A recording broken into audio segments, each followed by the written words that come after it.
katulad nito, nahahabulin pa yung isa sa atin.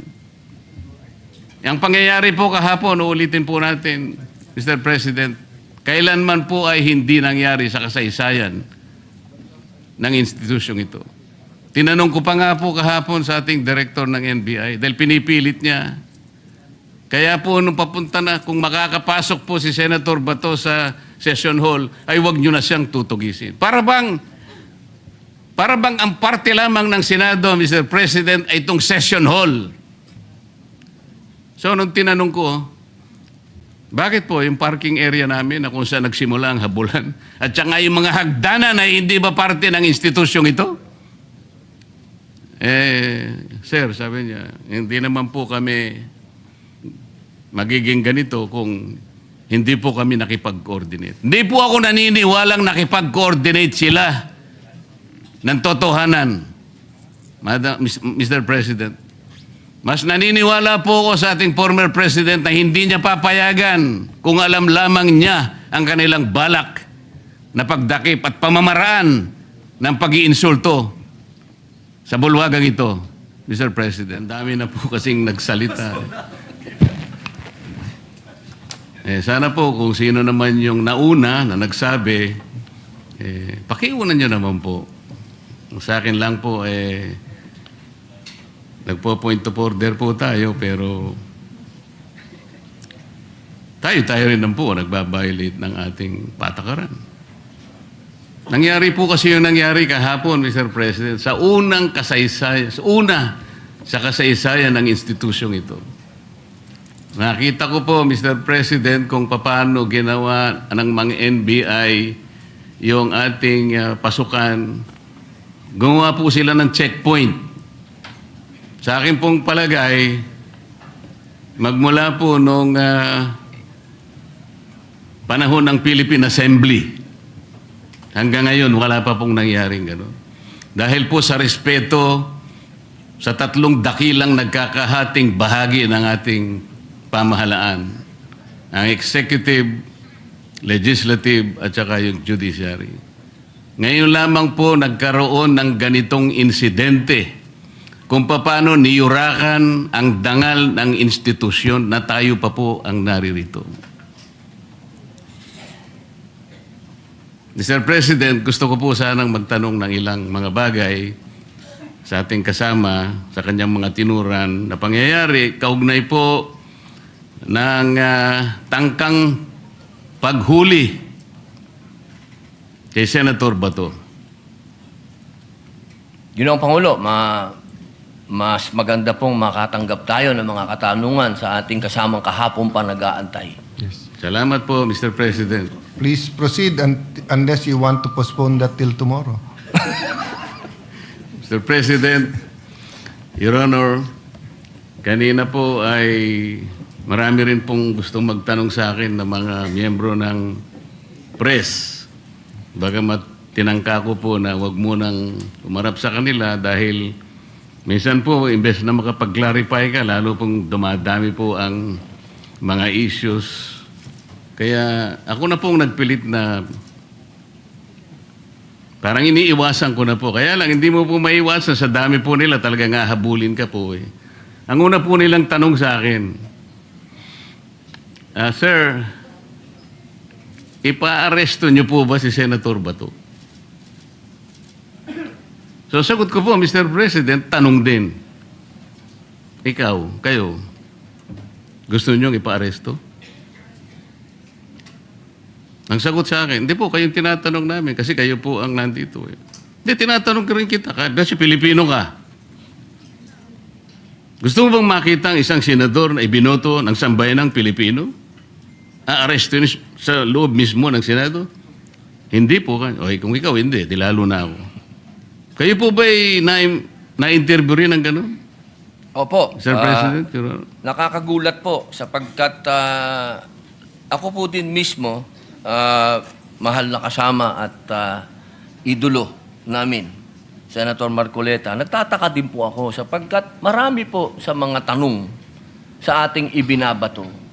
Parang tayo pa ay may kasalanan sa pagbibigay natin ng masasabing lugar sa ating kasama dito sa Senado.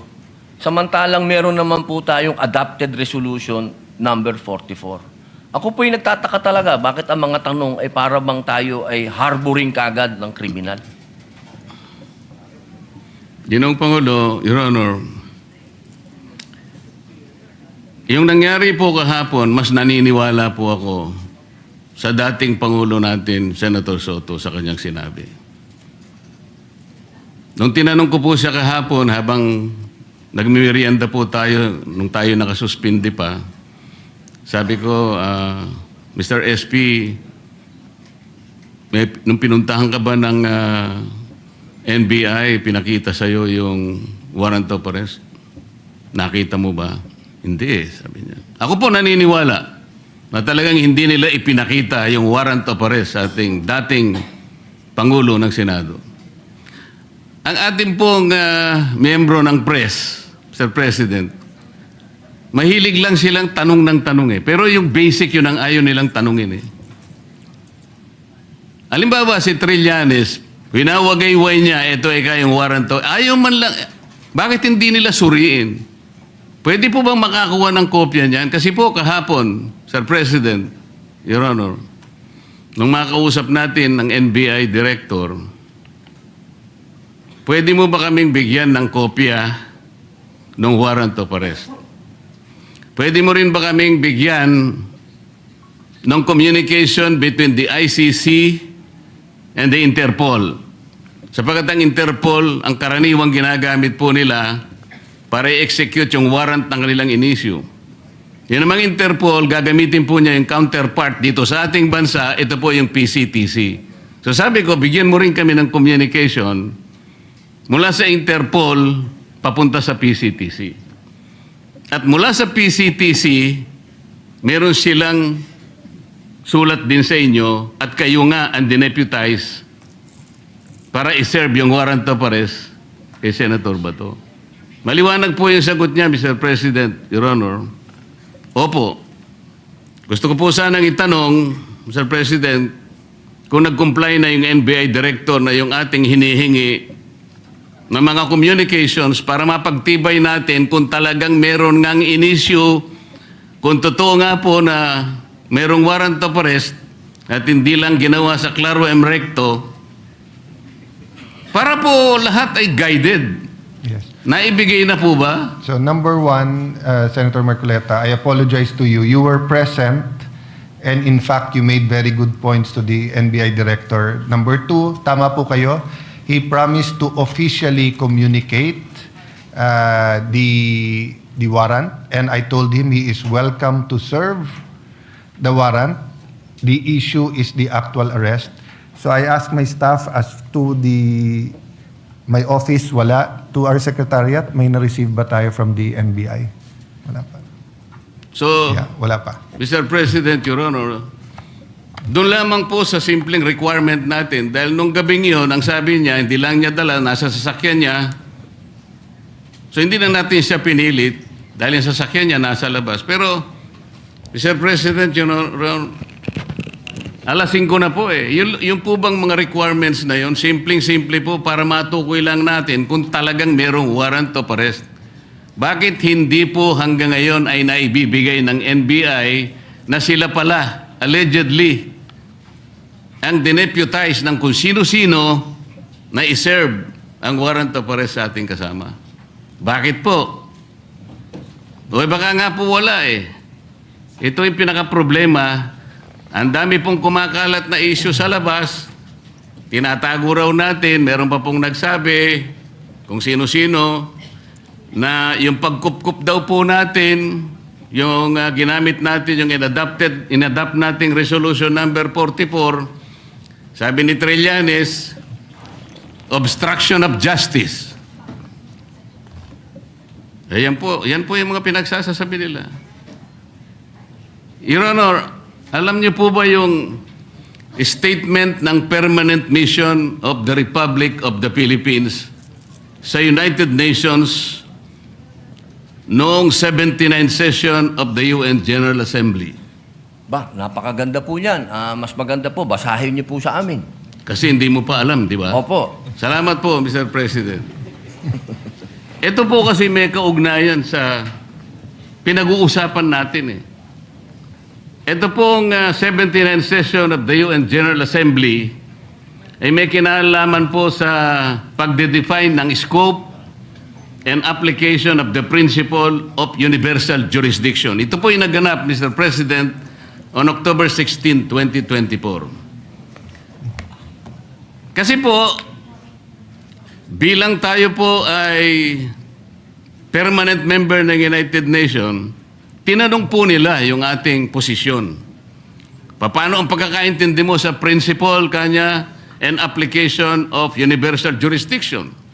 Ang sabi po ng Pilipinas, Mr. President, Your Honor, kami po sabi niya the general rule is that jurisdiction is territorial. Universal jurisdiction is an exception grounded on the need to preserve international order. Tama naman po yun eh. Ang pinag-uusapan po na, sinight po ng ating gobyerno, Mr. President, yung Section 17 ng Republic Act number 9551. At sinasabi po nila doon,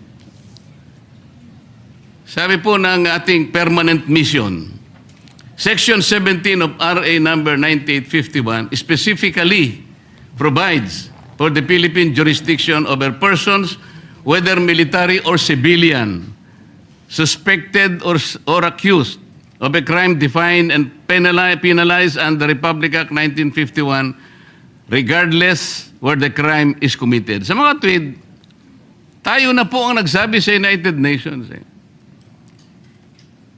na tayo po yung merong jurisdiction.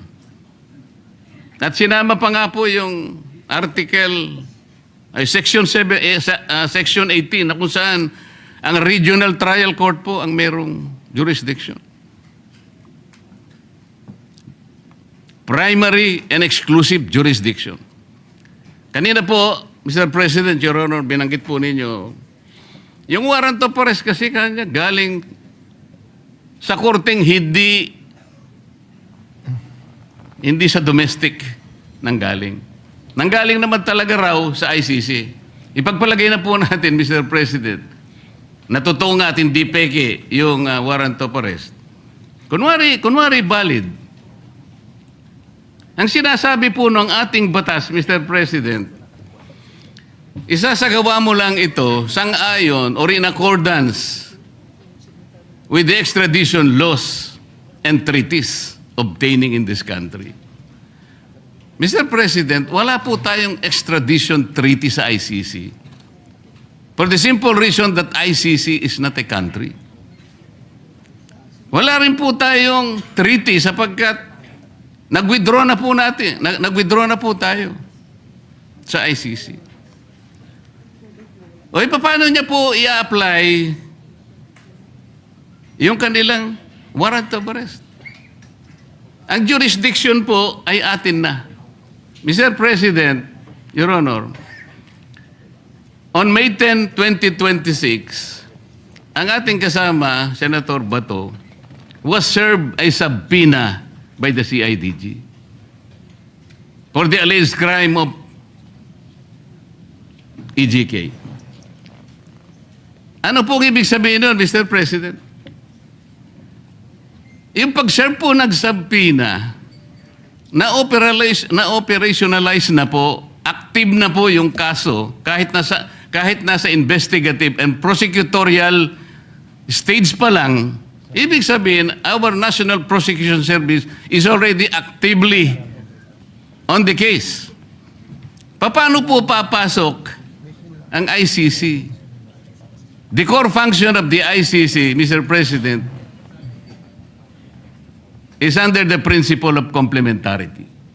Ibig sabihin, kung meron pong local court na gumagawa na po ng kanilang tungkulin, wala na pong pakialam ang ICC.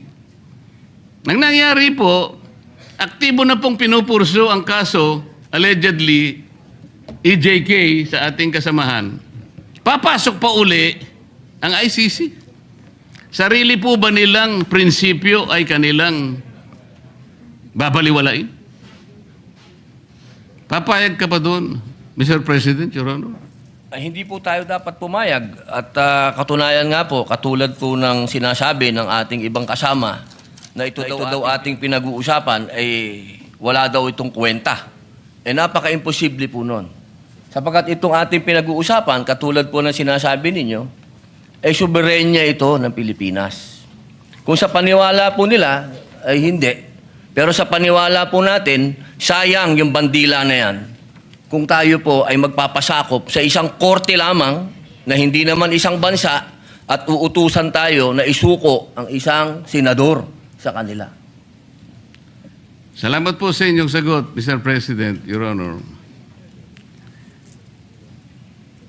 At nung tinangka po nila na mag-serve daw ng di umano ay warrant of arrest, Mr. President, bakit po ang nagsisilbing process server ay si Antonio Trillanes?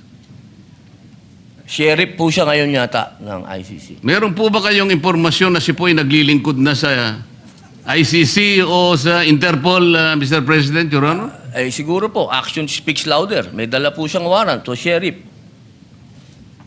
Kung totoo na meron siyang dalang warrant. Yun po. Opo, pag napatunayan po na yun ay warrant of arrest, sheriff na po siya. Kailangan pong malaman natin kung siya ay process server, sheriff, o deputized officer ng ICC o ng Interpol. At kailangan tawagin din po natin, Mr. President, ang representasyon ng Philippine Center for Transnational Crime sapagkat sila po yung counterpart ng Interpol. Pagka po binaypass nila yung opisina na yun, maliwanag na maliwanag po, peki po yung warrant of arrest, Mr. President. At peki din po yung nagseserve ng warrant of arrest. Naniniwala po ba kayo? Hanggat hindi po natin nakikita ang kopya na yan, lumalabas po na peki yan. Mr. President, Your Honor, alam niyo po ba yung bilateral immunity agreement sa pagitan ng United States of America at ng ating bansa? Alam ko po yan, nasa Quran po yan. Nasaan po? Nasa Quran po. Ang binabanggit ko po ay ang nasa paragraph 2 ng bilateral immunity agreement. Kaya ako po sinabi nasa Quran dahil ang sabi po sa Quran, kapag yung bagay na hindi mo alam, itanong mo sa nakakaalam. Pakisabi po. Opo. Hindi po. Tinatanong ko lang naman po kung alam ninyo kasi kung alam na ninyo, hindi na po ako magtatanong. Di po, kaya ipaalam nyo na po sa amin. Ayan. Mr. President, ito pong sinasabi kong ito, may kinalaman na naman po kasi. Malaki ang kinalaman sa ating pinag-uusapan ngayon. Dito po kasi sa paragraph 2 nitong bilateral immunity agreement na ito na ginawa noong May 13, 2003, minsan po itawagin ito na non-surrender agreement. Sinasabi po rito na ang isang citizen ng isang partido, ibig sabihin ng Amerika, na nandito sa ating bansa,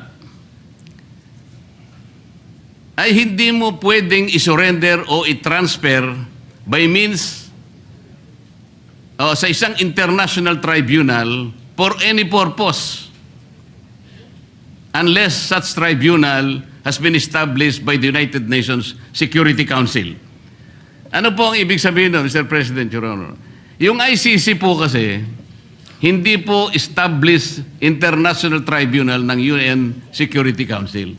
Kaya nga po, kung mapapansin nyo, Mr. President, Your Honor, ang Amerika at saka ang Russia, hindi partido ng ICC. Wala silang, ayaw nila yan. Kinamumuhian nila yan. Dito po sa agreement na ito, tayo po, ang bansa natin, may katungkulan na hindi niya isusurrender ang isang Amerikano. Militar man yan, civilian, o no, nang walang consent yung Amerika. Ano po yung ironical implication nito, Mr. President? Tayo po pumayag sa pagitan ng kasunduang ito na ipagmamalasakit natin ang isang Amerikano na nandito sa ating bansa, hindi siya pwedeng i-transfer o surrender sa ICC sapagkat yan ay hindi recognized ng UN Security Council. Pero tayo, senador, Pilipino, meron siyang mandato sa ating mga mamamayan. Hindi ba kabalintunaan ito, Mr. President, Your Honor? Opo, tama po kayo. Yan po ay ibinoto po yan ng taong bayan. Katulad po ni Senator Bato, 20 million po ang bumoto dyan.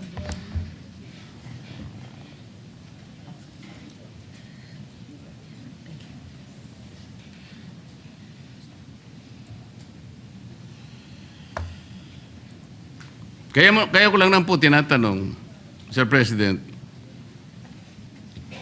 hindi ko po lubos na maisip, tayo pala kaya nating ipagtanggol ang hindi isang Pilipino, kahit hindi Pilipino, dahil lamang nakipagkasunduan tayo. Pero sarili nating kapwa Pilipino, may mandato sapagkat nagsisilbing senador ng ating bansa. Hindi natin kayang ipagtanggol. Ito po yung irony na napakahirap siguro natanggapin ng bawat isang Pilipino. Tama po kayo eh. Ang warrant of arrest po ay galing sa ICC. Ang kaso po ni Senator Trillanes ay iba sapagkat ang nag-issue ng warrant of arrest ay sarili nating korte na kailangang igalang. Ganon din po ang warrant of arrest na inisyo kay dating Senador Laila de Lima. Pero ito'y natatangi po eh. Kung totoo po na yun, ay talagang totoong warrant of arrest. At yun ay nakabase sa saligan mismo, ang Rome Statute. Bakit hindi muna nila unang basahin, Mr. President, yung Article 59 ng Rome Statute, na kung saan sinasabi ron, yung aarestuhin mong tao, kailangan madaliin mong ilagak sa isang competent judicial authority ng custodial state. Ano ang custodial state? Yung ating bansa. Bakit po kailangan yon? Maski ang ICC, kinikilala niya yun. Dahil meron pong mga prosesong dapat na mapagtibay. Una, kailangan malaman natin kung yung warrant of arrest aplikable doon sa tao na yun. Dito lang, sa pinag-uusapan natin, hindi aplikable kay Senator Bato. So meron siyang recourse para questionin yung warrant of arrest. Kaya importante na ilagak mo siya sa isang competent judicial authority. Ang isa pang kinakailangan mong maisaalang-alang doon, Mr. President, Your Honor, ay kailangan yung proseso ay naigalang lahat. At lalong-lalo na yung kanyang karapatan ay talagang nasino. Yun po yung inihingi noon eh. At ang isa pa po, meron siyang karapatan na magpetisyon kung sakaling yung custodial state na yon ay i-detain yung na-aresto, na magpetisyon ng immediate release or provisional release. Lahat ng ito ay hindi magagawa, Mr. President, Your Honor, kung kikilalanin natin yung warrant of arrest na valid sa ating jurisdiction. Meron po siyang katapat na batas eh. Meron tayong local na batas, RA 9851, na humahatol at nagbibigay parusa sa mga ganun ding mga kasalanan na siya din naman ang nililitis ng ICC. So sa prinsipyo po ng complementarity, Mr. President, maliwanag po na nasa jurisdiction na po ng ating lokal na mga hukuman ang pag-aasunto kung meron ng basihan sa ating kasama. Hindi na dapat kilalanin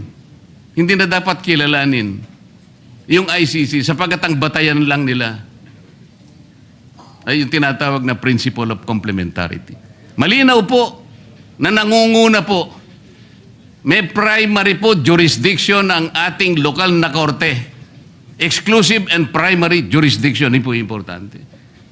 Ngayon, yung pong mga nagkukunwa na process server, nagkukunwa na sheriff, nagkukunwa kung ano man sila ng ICC, kung bayaran sila o hindi, dapat po tingnan muna nila lahat yung mga bagay na pinag-uusapan natin. Bago nila puntahan ang isang institusyon katulad nito, nahahabulin pa yung isa sa atin. Ang pangyayari po kahapon, uulitin po natin, Mr. President, kailanman po ay hindi nangyari sa kasaysayan ng institusyong ito. Tinanong ko pa nga po kahapon sa ating director ng NBI dahil pinipilit niya. Kaya po nung papunta na, kung makakapasok po si Senator Bato sa session hall, ay wag nyo na siyang tutugisin. Para bang ang parte lamang ng Senado, Mr. President, ay itong session hall. So nung tinanong ko, bakit po yung parking area namin na kung saan nagsimula ang habulan at saka yung mga hagdanan na hindi ba parte ng institusyong ito? Sir, sabi niya, hindi naman po kami magiging ganito kung hindi po kami nakipag-coordinate. Hindi po ako naniniwalang nakipag-coordinate sila ng totohanan. Mr. President, mas naniniwala po ako sa ating former President na hindi niya papayagan kung alam lamang niya ang kanilang balak na pagdakip at pamamaraan ng pag-iinsulto sa bulwagang ito, Mr. President. Maraming salamat po, Your Honor. Marami